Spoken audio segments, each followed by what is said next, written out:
ഓം മൂകം കരോതി വാചാലം പങ്കും ലംഘയത്തെ ഗിരിം യത്കൃപാതമഹം വന്ദേ പരമാനന്ദമാധവം. ശ്രീ ഗുരുഭ്യോ നമഃ. ശരണമയ്യപ്പ. എല്ലാ സ്നേഹം നിറഞ്ഞ കുടുംബാംഗങ്ങൾക്കും ഹൃദയം നിറഞ്ഞ സുപ്രഭാത വന്ദനം. പ്രഭാതമാണ് എല്ലാവർക്കും. ആ പ്രഭാതത്തെ സുപ്രഭാതം, നല്ല പ്രഭാതമായി ജീവിതം മുന്നോട്ട് നടക്കണം. എങ്കിൽ മാത്രമേ നമ്മോടൊപ്പം നടക്കുന്ന നമ്മുടെ കുടുംബാംഗങ്ങൾ അവരുടെ ജീവിതവും സംതൃപ്തിയിലോട്ടും സന്തോഷത്തിലോട്ടും പോകുകയുള്ളൂ. ഇല്ല എങ്കിൽ ജീവിതത്തിൻ്റെ വാർദ്ധക്യകാലത്ത് നമ്മളെ അഗതി മന്ദിരത്തിൽ അവർ കൊണ്ട് തള്ളും, ഗുരുവായൂരമ്പലത്തിൽ കൊണ്ട് നടതള്ളും, വൃദ്ധസദനത്തിൽ അവർ കൊണ്ട് നമ്മളെ തള്ളിവിടും. അതിന് ജീവിതത്തിൻ്റെ വാർദ്ധക്യകാലത്ത് ഒരു വാക്കിംഗ് സ്റ്റിക്കായി കൊണ്ട് നടക്കാൻ നമ്മുടെ കയ്യിൽ കുറച്ച് കാര്യങ്ങൾ അത് എന്താണെന്ന് കൃത്യമായി ഞാൻ നിങ്ങൾക്ക് പറഞ്ഞു തരാം. വന്ദേ ഗുരുപരമ്പരയിൽ നിന്നും പഠിച്ചതാണ്. നിങ്ങൾക്കറിയാം, മുൻ ശബരിമല മേശാന്തിയും കൃഷ്ണ യജുർവേദ പണ്ഡിതനും ഭാഗവതോത്തമനും ഭഗവത്ഗീത ആചാര്യനുമായ എൻ്റെ അച്ഛൻ എന്നെ പഠിപ്പിച്ചത്. അതുപോലെ തന്നെ സദാശിവ സമാരംഭാം ശങ്കരാചാര്യ മധ്യമാം അസ്മദാചാര്യപര്യന്ത എൻ്റെ ആചാര്യൻ ആരാണ്? എൻ്റെ സദ്ഗുരുദേവ് എന്നെ പഠിപ്പിച്ച കാര്യങ്ങൾ. എൻ്റെ സദ്ഗുരു നിങ്ങൾക്ക് എല്ലാവർക്കും അറിയാം. എൻ്റെ സദ്ഗുരുവിൻ്റെ ഗുരുവാണ് സ്വാമി ചിന്മയാനന്ദ് മഹാരാജ്. ഈ പരമ്പരയിൽ നിന്നും പഠിച്ച ഈ ശാസ്ത്രങ്ങൾ നമ്മൾ പഠിച്ചില്ല എങ്കിൽ നമ്മൾ ഒരു 55 വയസ്സാകുമ്പോഴേക്കും റിട്ടയർമെൻറ്റ് ഹോം ഇംപ്രിസൺമെൻറ്റ് വരും. മലയാളത്തിൽ പറയാം, വീട്ടു തടങ്കലിൽ ആകും. അതിനെന്ത് ചെയ്യണം? നല്ല പ്രായത്തിൽ സർവ്വ വൃത്തികേടുകൾ മുഴുവൻ ചെയ്ത് ലോകത്തിലെ ഏറ്റവും വൃത്തികെട്ട സ്വഭാവമായ സിഗരറ്റ് വലി, നമ്മുടെ ഒരു മനുഷ്യൻ ജനിക്കുന്ന നിമിഷം മുതൽ മരിക്കുന്ന നിമിഷം വരെ ചെയ്യേണ്ട ഏറ്റവും പ്രധാന ഡ്യൂട്ടി എന്താണെന്ന് ചോദിച്ചു കഴിഞ്ഞാൽ, ഇവിടെ നിന്നും ഓക്സിജനെ വലിച്ചെടുത്ത് 38.8 ട്രില്യൺ സെൽസിലും ഓക്സിജനെ എത്തിച്ച് ആരോഗ്യപ്രദമായൊരു ജീവിതം നയിക്കേണ്ടതിന് പകരം ഇതിനകത്ത് കാർബൺ ഡൈ ഓക്സൈഡും കാർബൺ മോണോക്സൈഡും നിക്കോട്ടിൻ എന്ന വിഷവും സ്റ്റിമുലേഷനും കൊടുത്ത് ക്യാൻസറിനെ ഗിഫ്റ്റായിട്ട് വാങ്ങിക്കുന്നു. ഹാർട്ട് അറ്റാക്ക് വരും, ഉറപ്പാണ്. സിഗരറ്റ് വലിച്ചു കഴിഞ്ഞാൽ ഹാർട്ട് അറ്റാക്ക് വരും, ഉറപ്പാണ്. ബ്ലഡിനെ തിക്കാക്കും. ബ്ലഡിൻ്റെ ഉള്ളിലുള്ള കോട്ടിങ്ങുകൾ, ഓരോ ഞാടി ഞരമ്പിൻ്റെയും ഉള്ളിലുള്ള കോട്ടിങ് മുഴുവൻ, അതിൻ്റെ പേരെനിക്കറിയില്ല, കത്തിച്ചു കളയും. അങ്ങനെ നല്ല കാലത്ത് സർവ്വ വൃത്തികേടുകളും ചെയ്തിട്ട് ഈ പ്രായമാകുമ്പോൾ ഈ സർവ്വ രോഗങ്ങളും വന്ന് ഈ ഭാര്യയ്ക്കും കുടുംബത്തിനും ശാപമായി മാറി ഇവർ ഈ ജീവിച്ചിരിക്കുന്ന ശവമായിട്ട് ഇവരെയും കൂട്ടി കയ്യും പിടിച്ച് ഓരോ ഹോസ്പിറ്റലിലോട്ടും ഇവരെയും കൊണ്ടുവിടുന്ന രംഗം. ഇതിൽ നിന്നും നമുക്കെങ്കിലും, നമ്മുടെ മക്കൾക്കെങ്കിലും, നമ്മുടെ കുടുംബാംഗങ്ങൾക്കെങ്കിലും ഒരു ദിശാബോധത്തിലുള്ളൊരു ജീവിതം, വീട്ടുകാർക്ക് ബാധ്യതയാകാതെ, വീട്ടുകാർക്കും നാട്ടുകാർക്കും കുടുംബാംഗങ്ങൾക്കും സമൂഹത്തിനും സാധ്യതകളാക്കി മാറ്റുന്നൊരു ജീവിതം അസറ്റാക്കി മാറ്റണം. അവസരങ്ങൾ, ഈ അവസരങ്ങളാണ് ഗുരുവായൂരപ്പ അനുഗ്രഹങ്ങളാക്കി മാറ്റുക. പ്രതിസന്ധികളും പ്രതികൂലതകളും ഈശ്വരൻ്റെ പരീക്ഷണമായി നരപുഞ്ചിരിയോടെ അതിനെ അഭിമുഖീകരിക്കുക.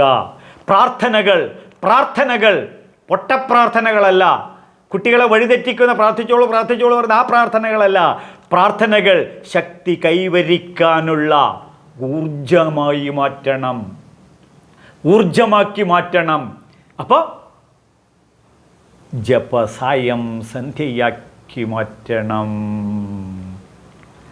ജപസായം സന്ധ്യയാക്കി മാറ്റണം. സന്ധ്യയ്ക്ക് ജപിച്ചാൽ മാത്രം മതി.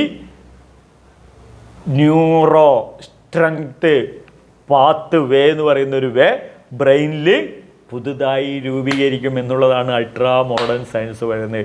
ന്യൂറോ സ്ട്രെങ്ത് പാത്ത് വേ, ഒരു പുതിയ വേ ബ്രെയിനിൽ ജപശക്തിയിലൂടെ നേടിയെടുക്കാം.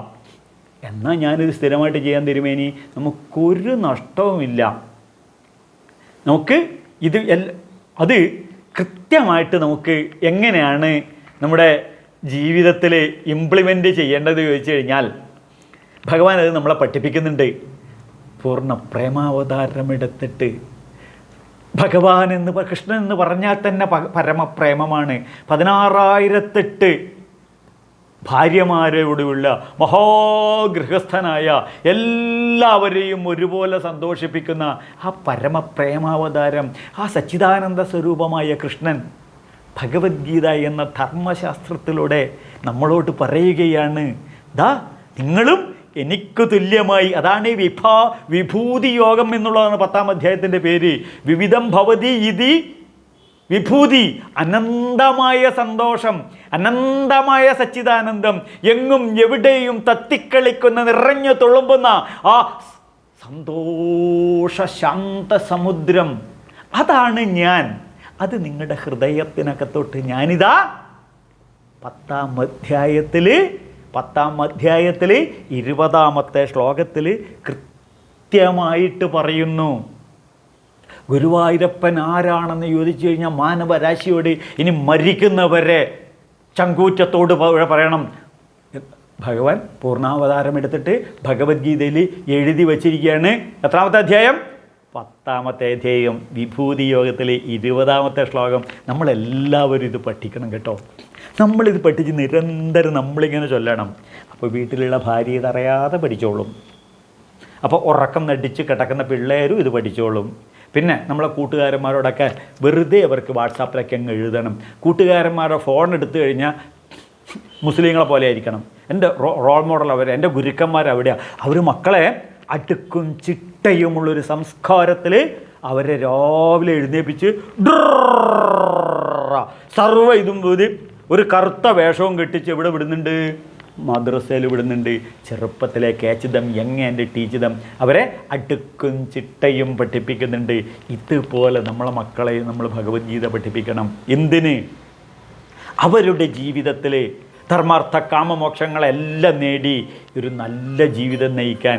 ഇവിടെയാണ് ഭഗവാൻ പറയുന്നത് 20-ാമത്തെ ശ്ലോകം, അഹമാത്മാ ഗുഢാകേശ സർവഭൂതാശയസ്ഥിത അഹമാദിശ്ച മധ്യം ച ഭൂതാന മന്ദയേവ ച. ഗുരുവായൂരപ്പൻ മാനവരാശിയോട് പറയുന്നതാണ്.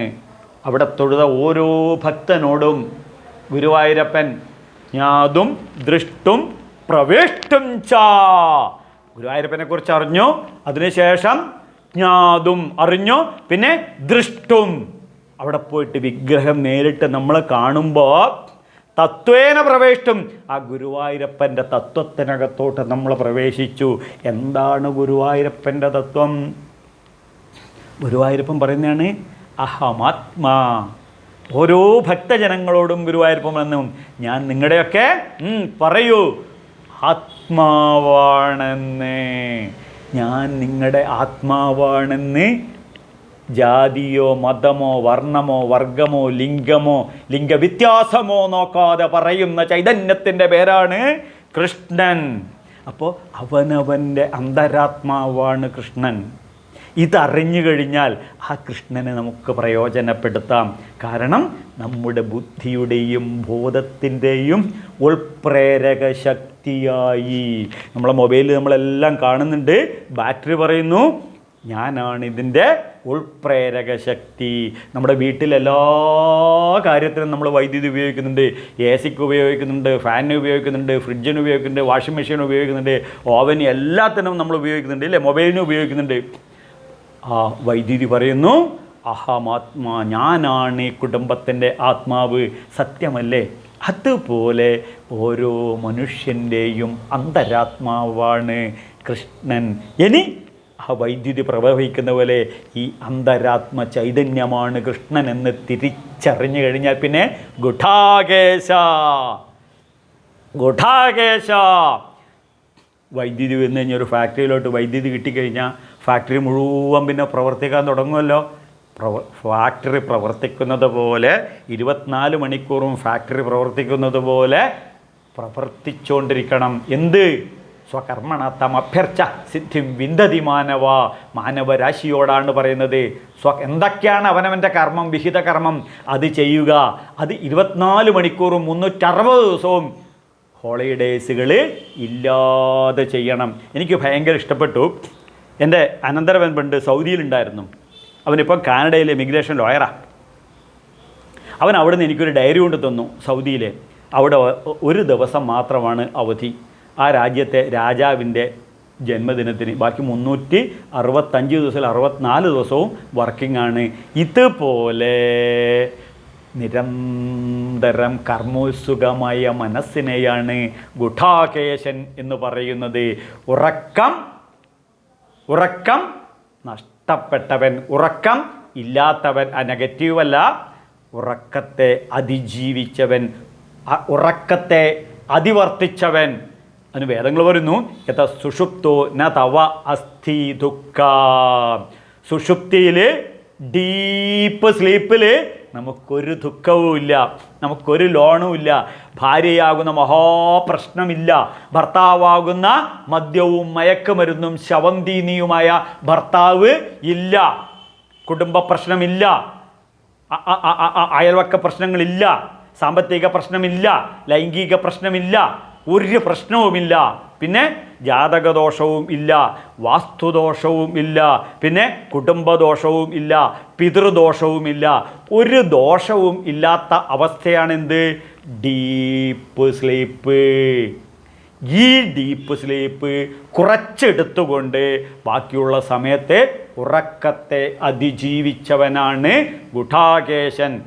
മനസ്സിലായിട്ടില്ലെങ്കിൽ ഞാനൊരു ഉദാഹരണം പറഞ്ഞുതരാം. നമ്മളെ നരേന്ദ്ര ദാമോദർ ദാസ് എന്ന നമ്മുടെ പ്രധാനമന്ത്രിയെപ്പോലെ 3 മണിക്കൂറാണ് അദ്ദേഹം ഉറങ്ങുക.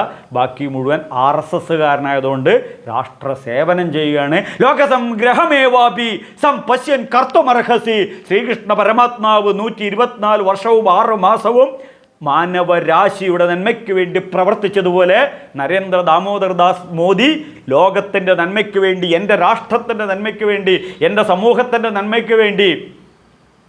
ടെററിസത്തിൻ്റെ ഓപ്പോസിറ്റാണ് ഹിന്ദുയിസം. ആ ഹിന്ദുയിസത്തിൻ്റെ വളർച്ചയ്ക്ക് വേണ്ടി അദ്ദേഹം പ്രവർത്തിക്കുന്നത് ആരംഗീകരിച്ചു? 140 കോടി ഭാരതീയരും ആക്സെപ്റ്റ് ചെയ്തു. ആക്സെപ്റ്റ് ചെയ്യാത്തവർക്ക് പാകിസ്ഥാനിലോട്ട് പോവാം. 35 ലോകരാഷ്ട്രങ്ങളുടെ പരമോന്നത ബഹുമതി അദ്ദേഹത്തിന് കിട്ടി. അതാണ് ഇവിടെ തമോ ഗുണമില്ല, ആലസ്യമില്ല. തസ്മോത്ത ഉത്തിഷ്ഠ യശോലഭസ്വാൻ ജിത്വാ ശത്രുൻ ഭുക്ഷ രാജ്യം സമൃദ്ധം മയ്യൈ വൈദേ നിഹിതാപൂർവമേതത് നിമിത്തമാത്ര ഭവസവ്യസാചിൻ. 11-ാം അധ്യായത്തിലെ 22-ാമത്തെ ശ്ലോകമാണ്. തസ്മത്ത ഉത്തിഷ്ഠ, അതുകൊണ്ട് എഴുന്നേൽക്കൂ, ഉയരൂ, അവനവൻ്റെ കർമ്മം ചെയ്യൂ. അർജുനനെ പോലെ, നരേന്ദ്രമോദിയെപ്പോലെ യശോലഭസ് എല്ലാം നേടേണ്ടതൊക്കെ നേടൂ. ശത്രു, എല്ലാ ശത്രുക്കളെയും മതിയേക്കൂ. സവ്യസാചിൻ എന്ന് പറഞ്ഞാൽ ഇടത് കൈകൊണ്ട് അമ്പെയ്യാനുള്ള കരുത്തും കഴിവും ഉള്ളവനാണ് അർജുനൻ. കാരണം നിരന്തരം പ്രാർത്ഥിക്കുകയല്ല, പ്രാർത്ഥിച്ചുകൊണ്ടൊന്നും നേടാൻ പറ്റില്ല. ആ പ്രാർത്ഥനകൾ സഫലമാകാൻ നിരന്തരം പ്രാക്ടീസ് ചെയ്തു, നിരന്തരം പ്രവർത്തിച്ചു, അതിനുവേണ്ടി ഭഗീരഥ പ്രയത്നം ചെയ്യിച്ചു. ഇവനാണ് അർജുനൻ. ഇതാണ് നമ്മളെ മക്കളെ പഠിപ്പിക്കേണ്ടത്. സ്കൂളിൽ പഠിക്കുമ്പോൾ ചെറുപ്പത്തിലേ ഇത് പഠിപ്പിക്കണം. എൻ്റെ അച്ഛൻ എന്നെ ഇത് പഠിപ്പിച്ചു, നിങ്ങളെയും ഞാനിത് പഠിപ്പിക്കുന്നു. എന്ത്? നമ്മളൊക്കെ അർജുനനെ പോലെ സവ്യസാചി എന്ന് പറഞ്ഞാൽ ഇടത് കൈ കൊണ്ട് അമ്പെയ്യാനുള്ള അറിവും കഴിവും ഉണ്ട്. നേരത്തെ എന്താ പറഞ്ഞത്? ഗുഡാകേശൻ എന്ന് പറഞ്ഞു കഴിഞ്ഞാൽ ഉറക്കത്തെ അതിജീവിച്ചത്, തമോ ഗുണത്തെ അതിജീവിച്ചത്, ആലസ്യത്തെ അതിജീവിച്ചത്. ഈ പെർഫോമൻസുള്ള ഈ അറിവും കഴിവും കൊണ്ട് സമ്പന്നനായവൻ്റെ പേരാണ് അർജുനൻ. സർവഭൂതാശയ അഹമാത്മാ ഗുഡാകേശ, സർവഭൂതാശയ സ്ഥിത സർവഭൂതാശയ. ഇനി മുതൽ ഒരു ദിവസം ജീവിതത്തിൽ തിരുവനന്തപുരത്ത് പോകണം, ശ്രീപത്മനാഭസ്വാമി ക്ഷേത്രത്തിൽ പോകണം. അവിടെ പോയിട്ട് അകത്ത് കയറി തൊഴണം. തൊഴുന്ന സമയത്ത് അവിടെ അനന്തശായിയായ ശ്രീപത്മനാഭൻ എല്ലാവർക്കും അനുഗ്രഹം കൊടുക്കുന്നുണ്ട്. എന്താ അനുഗ്രഹം കൊടുക്കുന്നുണ്ടോ? അവിടെ ഭഗവാൻ ഇങ്ങനെ പറയും, ആടിങ്ങനെ ചെരിഞ്ഞു കൊണ്ടും അഹമാത്മാ ഗുഡാകേശ സർവഭൂതാശയ സ്ഥിത. നിങ്ങൾ ഓരോ വ്യക്തിയുടെയും ഹൃദയത്തിലാണ് ഞാൻ ചെരിഞ്ഞു കിടക്കുന്നത്, ശയിക്കുന്നത്. അതുകൊണ്ടാണ് അനന്തശയനൻ. തിരുവനന്തപുരം ശ്രീപത്മനാഭൻ എവിടെയാണ്? അഹമാത്മാ ഗുഡാകേശ സർവഭൂതാശയ സ്ഥിത. മാനവരാശിയുടെ ഹൃദയത്തിൽ, ബുദ്ധിയിൽ, ബോധത്തിൽ, ചിന്തകളിൽ, ഓരോ കോശങ്ങളിലും ശയിക്കുന്ന ചൈതന്യത്തിൻ്റെ പേരാണ് അനന്തശായി. ഭഗവത്ഗീതയിൽ 10-ാം അധ്യായത്തിൽ 20-ാമത്തെ ശ്ലോകമാണ്. എടുത്ത് നോക്ക്, പഠിക്ക്, മക്കളെ പഠിപ്പിക്ക്, വരും തലമുറയോട്, മാനവരാശിയോട് അസന്നിഗ്ധമായി പറയൂ. ആ പത്മനാഭസ്വാമി ക്ഷേത്രമാണല്ലോ ലോകത്തിലെ ഏറ്റവും സമ്പത്തുള്ള, ഏറ്റവും ധനമുള്ള, ഏറ്റവും സ്വർണമുള്ളത്. ഇതിപ്പോൾ അതിൻ്റെ അവകാശി ആരായി? ഞാനായി. അപ്പോൾ എന്നെ തിരിച്ചറിയുന്നു. സർവസ്യ ചാഹം ഹൃദി സന്നിവിഷ്ടോ. എത്രാമത്തെ ശ്ലോകമാണിത്? 15-ാമത്തെ അധ്യായത്തിലെ 15-ാമത്തെ ശ്ലോകം. സർവസ്യ ച അഹം ഹൃദി സന്നിവിഷ്ടോ. ഈ പ്രപഞ്ചത്തിലെ എല്ലാവരുടെയും ഹൃദയത്തിൽ ഞാൻ സന്നിവിഷ്ടോ, പ്രവേശിച്ച് സ്ഥിരതാമസമാക്കിയിരിക്കുകയാണെന്നാണ് ശ്രീപത്മനാഭസ്വാമി പറയുന്നത്. എന്നിട്ട് അഹമാദിശ്ച മധ്യം ച. അഹമാദിശ്ച അതിൻ്റെ അർത്ഥം എന്താണ്? ഞാൻ, എന്നിൽ നിന്നുമാണ് ഇതുണ്ടായത്. എവിടുന്ന്? മനസ്സിലായില്ല അല്ലേ?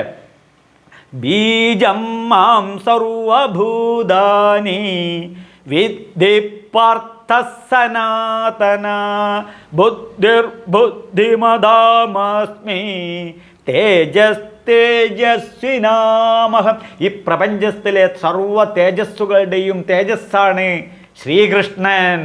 ബുദ്ധിയുടെ ബുദ്ധിയാണ്, ആർട്ടിഫിഷ്യൽ ഇൻ്റലിജൻസിന് കൊടുക്കുന്ന ബുദ്ധിയാണ് ഗുരുവായൂരപ്പൻ. ഇനി ബീജം മാം സർവഭൂതാനാം. ഈ പ്രപഞ്ചത്തിൻ്റെ സർവത്തിൻ്റെയും ബീജമാണ് ഞാൻ. അപ്പോൾ എൻ്റെ ബീജവും ഭഗവാനാണ്, എൻ്റെ അച്ഛൻ്റെ ബീജവും ഭഗവാനാണ്, എൻ്റെ അമ്മയുടെ ബീജവും ഭഗവാനാണ്, എൻ്റെ അമ്മയുടെ അച്ഛൻ്റെ ബീജവും ഭഗവാനാണ്. ഈ സത്യം നമ്മൾ തിരിച്ചറിയുമ്പോൾ നമ്മുടെ ഉള്ളിലുള്ളൊരനുഭൂതിയുണ്ട്. നമുക്ക് ലഭിക്കുന്നത് ഒരു ആത്മബലമാണ്, സെൽഫ് കോൺഫിഡൻസാണ്. അപ്പോൾ ഭഗവാൻ എൻ്റെ അച്ഛനാണ്, ഭഗവാൻ എൻ്റെ അമ്മയാണ്, എൻ്റെ തേജസ്സാണ് ഭഗവാൻ, എൻ്റെ ചൈതന്യമാണ് ഭഗവാൻ. ഞാൻ പറയുന്നത് എന്താണ്? അതാണ് ഭഗവാൻ. കേൾക്കുന്നതാണ് ഭഗവാൻ. അഹമാദിശ്ച മധ്യം ച. മധ്യത്തിലുള്ളത് എന്താണ്? അതും ഞാനാണ്. ഇനി ഞാനിത് പറഞ്ഞുകൊണ്ട് എല്ലാവരും ബിവറേജ് കോർപ്പറേഷനിൽ പോയിട്ട് ആ മദ്യം അല്ല, അങ്ങോട്ടും ഇങ്ങോട്ടും കൊള്ളാത്ത, ആണും പെണ്ണും കിട്ടാത്ത ക്ലൈബ്യം മാസ്മഗമ പാർത്ത, അതല്ല. ഇത് മദ്യം. ഈ മദ്യം എന്ന് പറഞ്ഞു കഴിഞ്ഞാൽ ഇടയിലുള്ള മധ്യ ഇങ്ങനെ കാണുന്ന നേരത്ത് മത്സരിക്കുന്നത് എന്തെന്ന് നാം വൃത. ഇതാണ് നമ്മൾ മനസ്സിലാക്കേണ്ടത്. ഈ മധ്യം എന്ന് പറഞ്ഞു കഴിഞ്ഞാൽ ഇപ്പോൾ ഇവിടെ ഈ നിമിഷം ഇതാണ് ജീവിതം. അതിന് വേദങ്ങൾ പറയും യഥോ വാ ഇമാനി ഭൂതാനി ജീവന്തി യത് പ്രയന്തി അഭിഷദ്വിശന്തി. എവിടെ നിന്നാണോ ജനിച്ച് എന്താണോ ആയി വളർന്ന് എവിടെയാണോ ലയിക്കുന്നത് അതാണ് ഈശ്വരൻ. നമ്മളെ മക്കളോട് പറഞ്ഞു കൊടുക്കണം, പഠിപ്പിക്കണം അവരെ വളരെ സ്നേഹത്തിൽ. സന്ധ്യക്ക് നാമം ജപിച്ച് കഴിഞ്ഞ ഉടനെ ഈ ശ്ലോകമൊക്കെ ചൊല്ലിക്കൊടുക്കണം ഒക്കെ. എന്നിട്ട് ഈ മധ്യത്തിൽ നിൽക്കുന്നേ നമ്മളെ സുഹൃത്താണ് കൃഷ്ണൻ. ആ കൃഷ്ണനെ കണ്ടില്ലേ? ഇപ്പോഴത്തെ ഈ ആർട്ടിഫിഷ്യൽ ഇൻ്റലിജൻസിൻ്റെ ഫോട്ടോ ആക്കാല നമ്മളും കൃഷ്ണനും കെട്ടിപ്പിടിക്കുന്ന ബെസ്റ്റ് ഫ്രണ്ടാണ് കൃഷ്ണൻ. LKG പഠിക്കുന്ന കുട്ടികളെ ഇത് പഠിപ്പിക്കണം. 6 വയസ്സിന് മുന്നെയാണ് മനുഷ്യൻ്റെ ബ്രെയിൻ ഉറക്കുന്നത്. ഈ ബ്രെയിൻ ഉറക്കുന്ന സമയത്ത് എൻ്റെ അച്ഛൻ എന്നെ പഠിപ്പിച്ചതാണ് ഈ ഭാഗവതവും ഭഗവത്ഗീതയും വേദങ്ങൾ. അതുകൊണ്ട് ജഗദ്ഭർത്ത പ്രഭു സാക്ഷി നിവാസ ശരണം സുഹൃത്തേ, നിവാസ ശരണം സുഹൃത്ത്. ഞാൻ ജഗത്താണ്, ഞാൻ ജഗത്തിൻ്റെ ഭർത്താവാണ്, പ്രഭുവാണ്, റൂളറാണ്, ഗവർണറാണ്, എംപററാണ്. പക്ഷേ നിവസിക്കുന്നത് നിൻ്റെ ബെസ്റ്റ് ഫ്രണ്ടാണ്. നിവാസ ശരണം സുഹൃത്ത്. ഇതാണ് മധ്യത്തിൽ. ഇനി ഭൂതാനാം, ഭൂതങ്ങളുടെ. ഭൂതം എന്ന് പറഞ്ഞു കഴിഞ്ഞാൽ വൈക്കം മഹാദേവ ക്ഷേത്രത്തിലെ വേദപാഠശാല ഞാൻ കുട്ടികൾ ക്ലാസ് എടുക്കാറുണ്ട്. അവരോട് ചോദിച്ചപ്പോൾ അവർ പറഞ്ഞു അമ്മയൊരു ഭൂതം, അച്ഛനൊരു ഭൂതം. ആ ഭൂതമല്ല ഇവിടെ പറയുന്നത്. നിങ്ങൾക്കിത് മനസ്സിലാക്കാൻ വേണ്ടി ഞാൻ സൂത്രം പറഞ്ഞുതരാം. ശരശയ്യയിൽ കിടന്നുകൊണ്ട് ഭീഷ്മ പിതാമഹരോട് കൃഷ്ണനെ സാക്ഷി നിർത്തിക്കൊണ്ട് യുധിഷ്ഠിരനോട് പറയുന്ന വിഷ്ണു സഹസ്രനാമം നമുക്ക് നോക്കാം. എന്താണ്? ശരണമയ്യപ്പ ഭൂതാവാസോ വാസുദേവോ സർവാസ നിലയോ നില ദർപ്പകാദപ്തോ ദുർധരോ സ്ഥാപരാജിത വിശ്വമൂർത്തി മഹാമൂർത്തി ദീപ്തമൂർത്തി അമൂർത്തിമാൻ അനേകമൂർത്തി അവ്യക്ത ശതമൂർത്തി ശതാനന ഏകോനൈക സംഗം എത്ര പദമനും ലോകബന്ധുർ ലോകനാഥോ മാധവോ ഭക്തവത്സല. മാധവനാണ്, ബുദ്ധിയെ ധരിക്കുന്നവനാണ്, സമ്പത്തിൻ്റെ അധിപനാണ് ഇവൻ, ഭക്തവത്സലനാണ്. ഇതാണ് ഭഗവാൻ. നമ്മുടെ സുഹൃത്താണ്, ഭക്തവത്സലാണ്. മന്ദയേവച. ശ്രദ്ധിക്കൂ, ഇവിടെ ശ്രദ്ധിക്കൂ. മന്ദയേവച എന്ന് വെച്ച് കഴിഞ്ഞാൽ ഈ പ്രപഞ്ചത്തിലെ സർവചരാചരങ്ങളും ലയിച്ചു ചേരേണ്ടത് എന്നിലാണ്. സമുദ്രത്തിലുള്ള എല്ലാ തിരമാലകളും സമുദ്രത്തിലേക്കാണ് ലയിച്ചു ചേരുന്നത്. സ്വർണ്ണാഭരണങ്ങൾ മുഴുവൻ ഉരുക്കിയാൽ സ്വർണമായി മാറും. ഇതുപോലെ മന്ദയേവച, അന്ത്യം, അന്തകൻ, അതാണ് ഞാൻ. ഇനി മരണത്തെ ഭയപ്പെടേണ്ട. കാരണം മൃത്യു സർവഹരശ്ചാഹം.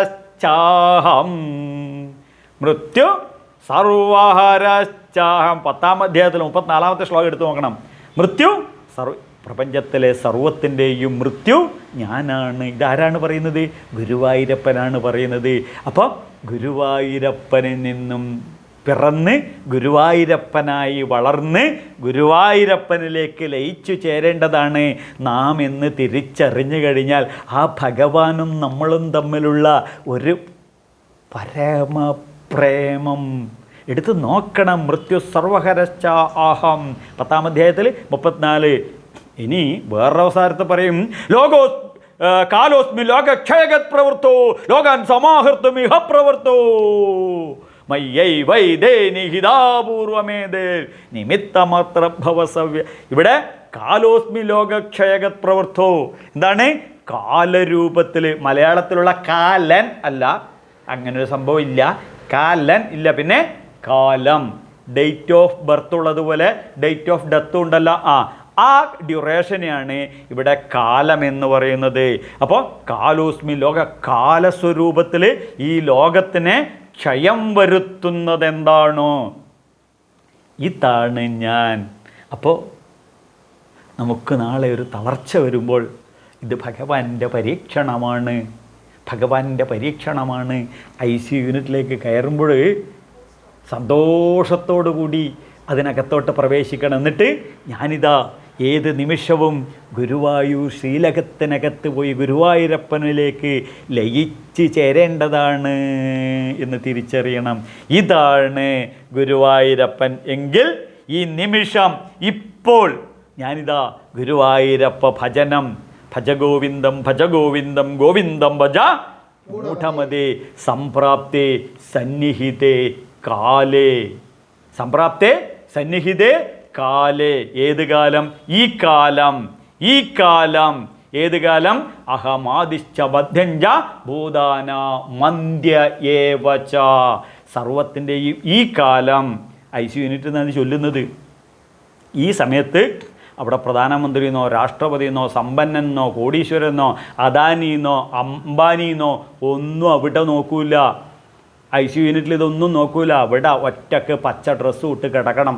എന്നിട്ടോ ഭജഗോവിന്ദം ഭജ ഗോവിന്ദം ഭജ സംപ്രാപ്തേ സന്നിഹിതേ കാലേ. ഈ കാലം end of death, end of date വരുമ്പോഴേക്കും നഹി നഹി രക്ഷതി ധുഗൃന്ധകരണേ. ഇപ്പോൾ നിങ്ങൾ കണക്ക് കൂട്ടുന്ന ജീവിതമൊന്നും അവിടെ സംരക്ഷിക്കുകയില്ല.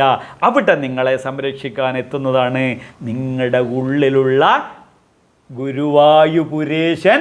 ഗുരുവായൂർ പുരേശൻ നമ്മുടെ ഉള്ളിലുള്ള ഹൃദയേശ്വരനായി അവിടെ നമ്മളെ സംരക്ഷിക്കാനുണ്ടാവും. ഇതാണ് ഗോവിന്ദം. ഗോവിന്ദനെ ഭജിക്കൂ, മറ്റ് ഒരു വഴിയില്ല. മൃത്യോർമാം അമൃതംഗമയാം. അമൃതത്വത്തിൻ്റെ സന്തതികളാണ് നിങ്ങളും ഞാനും. അമൃതത്വത്തിൽ നിന്നും വന്ന് അമൃതത്വമായി വളർന്ന് അമൃതത്വത്തിലേക്ക് ലയിച്ച് ചേരണം. ഇതിന് വേദങ്ങൾ പറയുന്ന നല്ലൊരു മന്ത്രമുണ്ട്, മൃത്യുഞ്ജയ മന്ത്രമുണ്ട്. അതും കൂടെ കേട്ടിട്ട് നമുക്ക് ഇന്നിവിടെ ഈ ശുഭമുഹൂർത്തത്തിൽ പര്യവസാനിപ്പിക്കാം. ത്രംബകം യജാമഹേ സുഗന്ധിം പുഷ്ടിവർദ്ധനം ഉർവാരുകമിവ ബന്ധനാത് മൃത്യുർ മോക്ഷീയമാ അമൃതാത്. അമൃതത്വം എന്ന് വെച്ച് കഴിഞ്ഞാൽ പരമപദമായ ഭഗവാനിലേക്ക് ലയിച്ച് ചേരണം. ഈ മൃത്യുഞ്ജയ മന്ത്രം എപ്പോഴും ചൊല്ലണം, രാവിലെയും ചൊല്ലണം, വൈകുന്നേരം വരെ നിരന്തരം നമ്മളെല്ലാവരും ചൊല്ലണം. കാരണം എന്താണ്? ആ മരിക്കുന്ന നിമിഷം വരെ ത്രംബകനെ യജിക്കണം, ഭജിക്കണം, ഭജിക്കണം. എപ്പോഴും നാമജപ ലയത്തിലൂടെ ത്രംബകം യജാമഹേ സുഗന്ധിം. ആ നിമിഷം വരെ ജീവിതം സുഗന്ധപൂരിതമാക്കി ജിഹ്വാമേ മധുമത്ത തേൻകുട്ടമായി വളരണം. അതിന് എന്ത് ചെയ്യണം? നാരായണീയത്തിൽ ഭട്ടതിരിപ്പാട് പറയും, പഠന്തോ നാമാനി പ്രമദപരസിന്ധോ. പഠിക്കണം. എന്ത്? നാമം ജപിക്കാനും പഠിക്കണം. നാമം ജപിക്കാനും പഠിക്കണം. നാമം ജപിക്കാനും പഠിക്കണം. ആ നാമം ജപിച്ചുകൊണ്ട് നമുക്ക് ഇന്നിവിടെ പരിസമാപ്തി കൊടുക്കാം. അത് എങ്ങനെയാണ് ചൊല്ലേണ്ടത് ഞാൻ പറഞ്ഞുതരാം. ഓം നമഃ ശിവായ. ഓം നമഃ ശിവായ. ഓം നമഃ ശിവായ. സ്വാമിയേ ശരണമയ്യപ്പ. ഹരി ഓം. ശ്രീ ഗുരുഭ്യോ നമഃ.